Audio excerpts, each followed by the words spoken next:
En septembre 2018, Microsoft a fait un rebranding de VSTS. VSTS donc devient renommé Azure DevOps. Ainsi, TFS, Team Foundation Server, devient renommé Azure DevOps Server. Ce rebranding a été accompagné par des modifications sur l'interface graphique de VSTS. Donc là, la barre du menu qui était en haut avec VSTS, elle passe maintenant à gauche avec Azure DevOps. D'autres petites modifications ici sur le summary ou le résumé de l'exécution du build. Donc là, ils ont changé la manière dont on affiche les résultats du build. On pourrait toujours activer ou désactiver les nouvelles fonctionnalités en mode preview à partir de notre profil ici preview features. Donc là, on a plein de fonctionnalités qu'on pourrait tester en mode preview. Dans cette vidéo, on va continuer donc à voir la menu de navigation en haut. Donc ça va rien changer puisqu'on va juste ici utiliser les deux options build et release sous une menu qui s'appellerait donc build and release. Bonjour les développeurs, dans cette vidéo, on va voir comment on peut créer les deux chaînes d'intégration continue et déploiement continu pour une application ASP.NET Core. Pour cela, on va utiliser VSTS, Visual Studio Team Services. Pour la chaîne d'intégration continue, on va récupérer le code source de l'application à partir d'un repository sur GitHub. On va récupérer ensuite les dépendances NuGet, builder l'application pour générer les fichiers de déploiement, exécuter les tests unitaires et enfin publier les fichiers de déploiement sur un dossier drop qu'on pourrait ensuite l'utiliser dans l'étape suivante qui est le déploiement continu, là où on va prendre donc ces fichiers et les publier sur une web app sur Azure. On va commencer par créer notre application ASP.NET avec les tests unitaires. Pour cela, je vais utiliser Visual Studio Code. Donc, je vais ouvrir un nouveau dossier. Je vais créer un nouveau. Je vais l'appeler ASP.NET Web App. Je clique Create et j'ouvre ce dossier dans VS Code. Après, je vais donc aller sur la fenêtre View pour ici afficher le Integrated Terminal, donc le terminal intégré à VS Code. Et à partir de là, je vais créer une solution portant le nom de mon dossier. Pour cela, donc, je vais utiliser .NET New SLN. Donc, cette commande, elle va générer une solution SLN qui va contenir mes deux projets, la web app et le test unitaire. Après, on va utiliser une deuxième commande pour donc générer la web app. Pour cela, je vais utiliser encore .NET New. Et pour les applications ASP.NET, donc on a les applications MVC, on a les applications Razor. Là, je vais utiliser Razor, donc je spécifie le nom de la template Razor. Et puis, je fais "-o" pour donc générer mon projet dans un dossier. Le dossier que je vais choisir ici, c'est le web app. Vous verrez aussi dans les dossiers, il a donc ajouté le nouveau projet ou le nouveau dossier qu'il a appelé web app. On va maintenant générer les tests unitaires. Pour cela, j'utilise la même commande .NET New. Et pour les tests unitaires, donc on peut choisir soit XUnit, soit les autres plateformes. Et là, je vais travailler avec MS-Test. Et je vais choisir "-o" pour spécifier les dossiers que je veux, là où je vais mettre mes tests unitaires. Donc là, je vais le nommer Unit Tests. Donc il ajoute le dossier Unit Tests avec le projet de tests unitaires. Si j'ouvre mon dossier SLN, là, il ne contient pas une référence vers mes deux projets Web App et Unit Test. Donc, pour ajouter la référence, on va utiliser .NET SLN add le chemin vers le projet CS-Proj. Maintenant, sur le SLN, on voit qu'il a ajouté cette ligne qui ajoute donc la référence vers la Web App. On va faire de même pour les tests unitaires. Donc, je vais réutiliser la même commande, mais là, pour ajouter une référence pour les tests unitaires. Il a ajouté une deuxième ligne qui référence les tests unitaires. Avec le test unitaire, en fait, je vais tester mon application web app. Donc, le test unitaire, il doit lui aussi référencer l'application web app. Donc, il doit porter la référence dans son CSproj, mais ici, il n'y a pas la référence, donc on va la créer avec la commande .NET add unit tests. Donc, je fais .NET add, le nom du projet du test unitaire, puis référence vers le projet web app. Donc, ça donne cette ligne de code qui va donc ajouter la référence vers la web app. Pour exécuter l'application web app, donc on va utiliser la commande .NET run, le nom du projet avec l'argument project et le chemin vers mon CSproj. Donc, il a lancé l'application sur le port 5000 dans localhost, donc je vais le copier et voir si ça tourne bien donc sur mon navigateur. Et ben voilà donc notre application elle s'exécute en local. Puis pour tester donc notre application en exécutant les tests unitaires, je vais donc faire une petite modif ici sur test méthode 1. Juste je vais créer un simple test. Donc je vais utiliser assert.isTrue. Donc c'est juste un simple test unitaire pour vérifier que les tests unitaires ça marche correctement. J'enregistre avec CTRL-S et puis j'exécute la commande .NET test et puis je précise donc le nom ou le chemin vers mon test unitaire, le CSproj. Donc les tests, le seul test donc il a été exécuté avec succès et on voit ici le résultat du test run. Ensuite, la deuxième étape, c'est de publier cette application sur GitHub pour qu'on puisse ensuite l'utiliser sur VSTS. Pour cela, je vais aller sur mon compte GitHub, je vais créer un nouveau repository. Je vais appeler cette application Demo ASP.NET Web App. Je crée le repository et ensuite donc je vais committer et publier le code sur ce repository. Donc, je vais utiliser la commande git init pour créer le repository local sous Git. Puis je vais faire git add tous les dossiers ou tous les fichiers sous le dossier courant. Git commit avec un commentaire pour les premiers commits. Donc git remote add pour les relier au répertoire de GitHub distant. Puis on va faire le git push. Donc git push -u origin master, ça va donc déployer les codes sources de ma machine locale vers GitHub. Si je reviens sur GitHub, je vais rafraîchir la page. On voit bien que l'application est ajoutée sous ce répertoire. Puis on va aller sur VSTS pour créer un nouveau projet qu'on va appeler aussi Demo ASP.NET Web App. Je clique Create pour lancer la création du projet. Ici, il me propose de publier mon code ou de l'importer de GitHub directement sur VSTS. Donc moi, je l'ai publié sur GitHub. Je vais continuer avec GitHub puisque VSTS il s'intègre avec GitHub. Pour créer notre build, on va sur le menu Build and Release et je vais choisir ici Build. Donc, je vais faire New Definition. Et là, donc, je vais passer par des étapes pour configurer ma chaîne d'intégration continue. Donc, je vais là choisir le repository. Là, on utilise GitHub. On voit bien que VSTS supporte d'autres fournisseurs ou d'autres types de répertoires. Et ici, donc, puisque j'utilise GitHub, donc je dois autoriser VSTS à accéder au répertoire sur GitHub. Donc, ça, c'est nécessaire en fait pour l'étape de l'intégration continue pour que GitHub puisse notifier VSTS qu'il y a une nouvelle version du code ou un nouveau check-in à travers les webhooks. Donc, je vais faire Authorize using OAuth.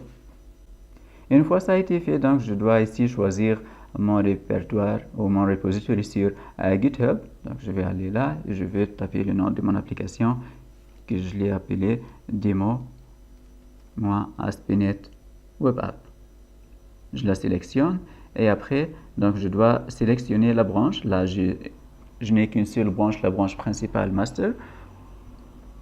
Puis je vais faire continuer pour ensuite, donc ici, choisir la template qui va bien avec le type de mon application. Donc là, j'ai créé un projet ASP.NET en utilisant .NET Core. Donc je dois choisir la template qui est faite pour .NET Core. Pour cela, je choisis ici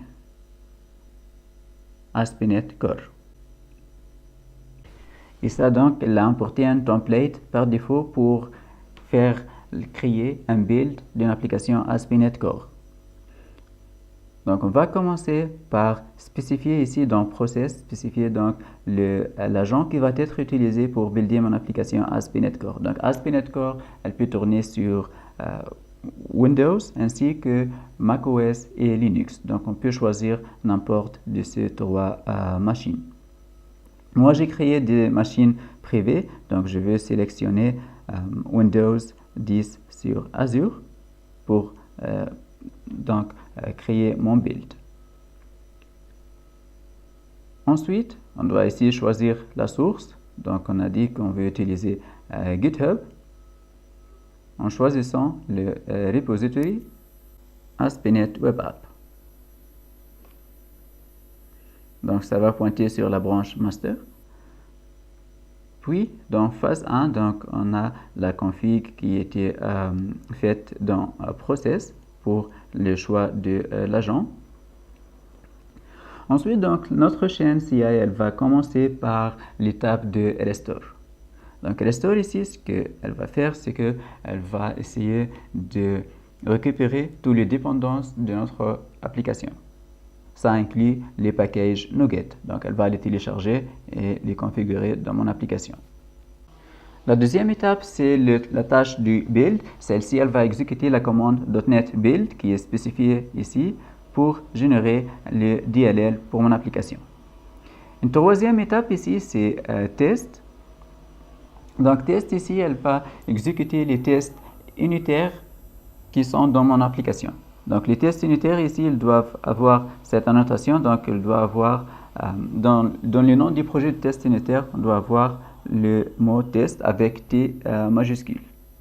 On vérifie bien sur mon projet que je respecte cette nomenclature. Donc là, dans mon projet, j'ai les tests avec T majuscule et TESTS.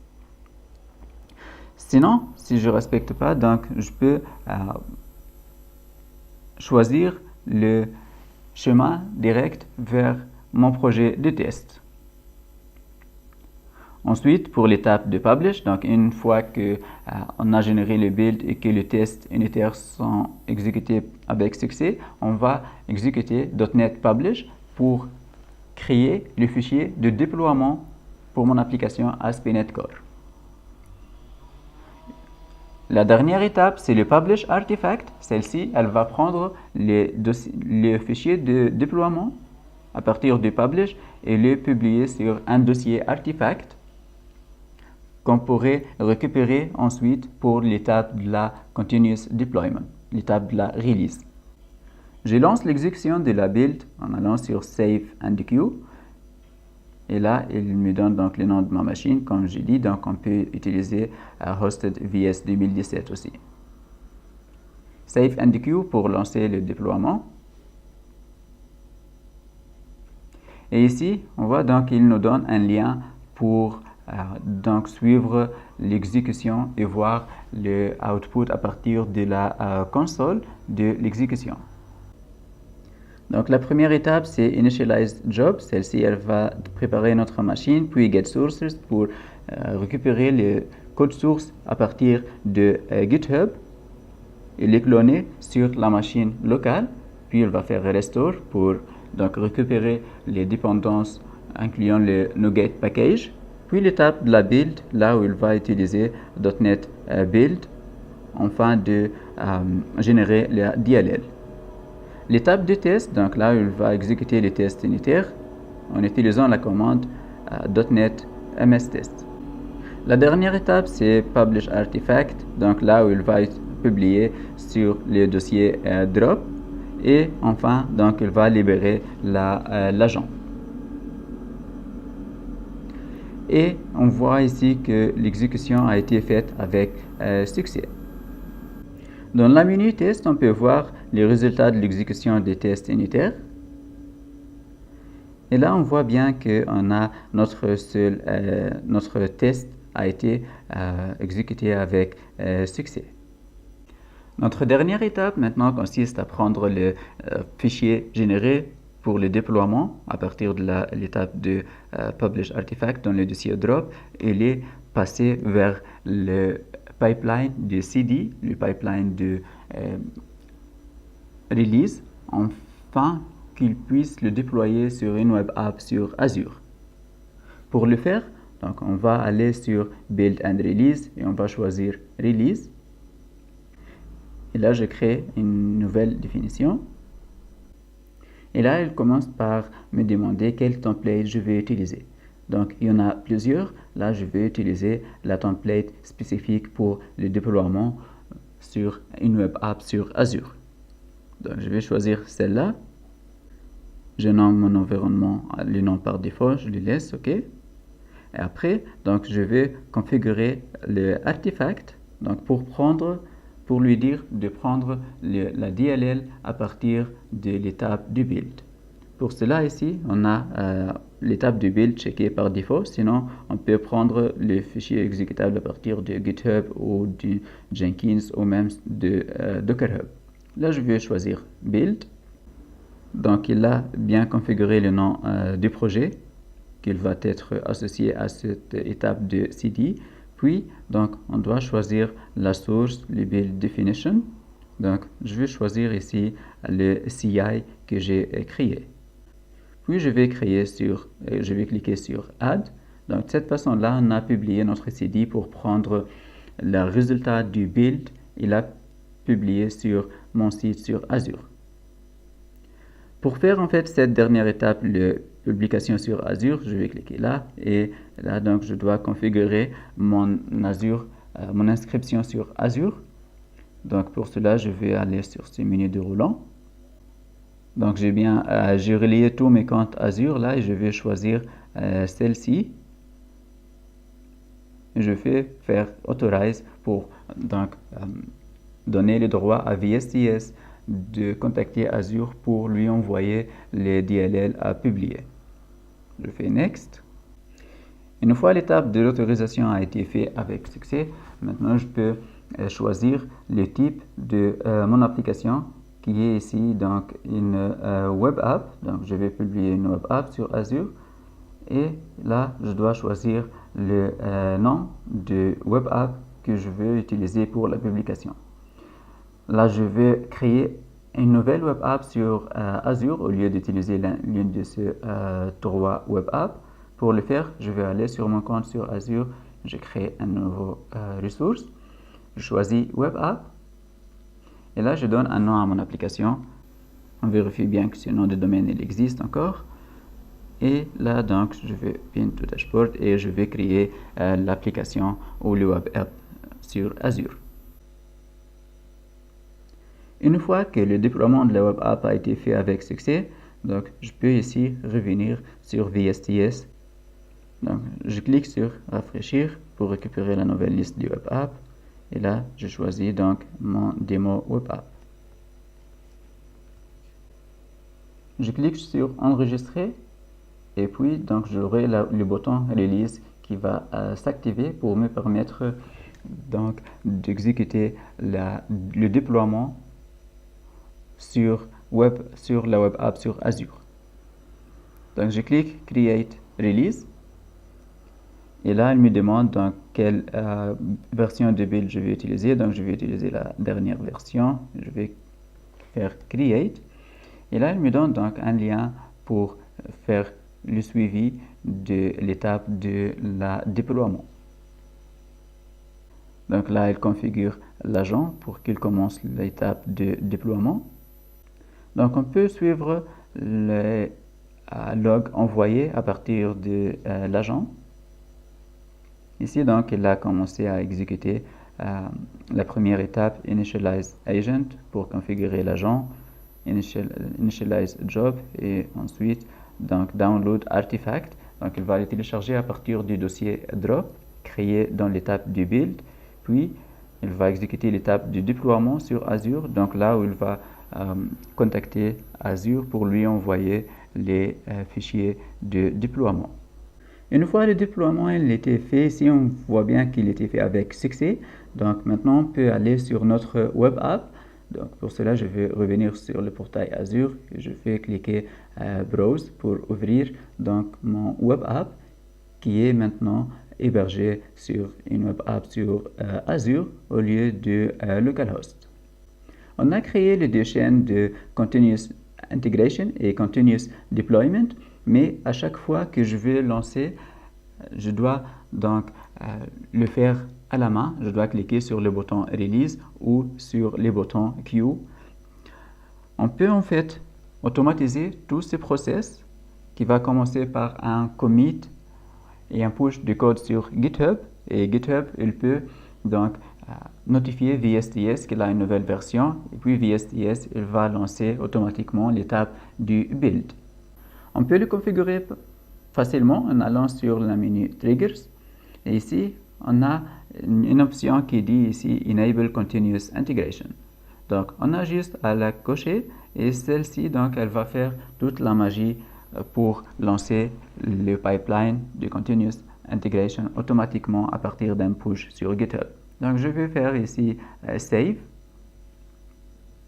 Et je vais faire donc de même pour l'étape du Continuous Deployment. Donc, une fois que l'étape du build elle a reçu la nouvelle version à partir de GitHub, elle va faire le build. Une fois le build a été fait avec succès, elle va lancer l'étape de la release. Donc, ça peut se configurer automatiquement si on va sur le release. Je reviens sur Pipeline ici, et ici donc on a l'option ici qui nous dit Continuous Deployment Trigger. Je clique là-dessus et là donc j'ai une case à cocher ou un switch à tourner Enabled pour donc appliquer le Continuous Deployment. Je vais faire Save, ok. Et maintenant pour tester toute cette chaîne, on va revenir sur VS Code. Et on va faire un petit changement. Donc, je vais tester là. On va faire un petit changement dans l'application, dans les dossiers index.cshtml using VSTS et Azure. Je fais enregistrer et je fais committer et publier ces modifs sur GitHub. Donc, je crée les commits, puis je fais git push pour les publier sur GitHub. Une fois que ça a été publié sur GitHub, donc on peut aller maintenant sur la chaîne ou sur la chaîne de CD. En revenant sur la chaîne CI, donc on peut aller ici sur Summary pour voir tous les builds qui sont en train de s'exécuter. Là, on voit effectivement qu'il y a un build qui est en train d'être exécuté. Donc, je clique sur le lien qui va me mener sur le build. Et là, je vois donc qu'il est maintenant donc en train d'exécuter la phase du test. Ça a été lancé automatiquement et une fois qu'il a fini son exécution, il va lui-même lancer l'exécution de l'étape du release. Donc, pour cela, si je vais sur Release, je clique sur View Releases. Je vois ici que j'ai une release qui est en train de s'exécuter. Et là, elle est en progress. Et là, donc, elle a fait le déploiement avec succès d'une manière automatique. Donc, ce qu'elle a fait, donc, elle a pris le résultat du build et elle a déployé la nouvelle version vers Azure Web App. Donc, maintenant, si je vais sur mon Azure Web App, je fais refresh. Maintenant, je peux voir le nouveau message qui s'affiche. Et là, voilà, donc, il ajoute using VSTS et Azure.